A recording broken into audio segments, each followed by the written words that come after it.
যেমন এই যে একটা সাবান, যদি কেউ চায় যে হ্যাঁ আমি কেমিক্যাল সাবান ব্যবহার করব না, একটা অল্টারনেট এনেছে। এগুলো যে খুব বেশি মানুষ ব্যবহার করে তা না, কারণ মানুষ একটা ভালো তেলই কিনতে রাজি হয় না, আর সেখানে সাবান কিনবে এটা আশা করা যায় না।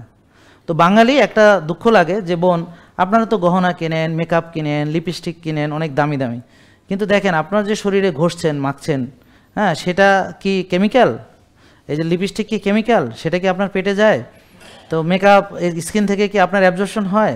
তা আপনারা দেখেন টাকাটা খরচ করছেন নিজেকে ধ্বংস করতে, আর নিজের হেলথে ইনভেস্ট করার জন্য আপনি সেখানে কঞ্জুসি করছেন। হ্যাঁ, আপনি একটা ভালো জামা কিনছেন, ভালো গহনা কিনছেন, সংসারে অনেক জিনিস কিনছেন যেগুলো কোনো দিন ব্যবহার করেন না।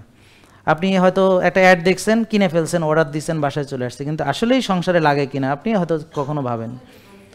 ঠিক আছে, আপনি নিয়েছেন, হ্যাঁ এই যে যেমন ধরেন এই সাবানটা, আমার কথা হলো আপনি অপশন রাখলাম, যদি কেউ চায় একটা সাবান মানে কেমিক্যাল মুক্ত সে পাবে। জেকে লাইফস্টাইল, ওষুধ মুক্ত সুস্থ জীবন।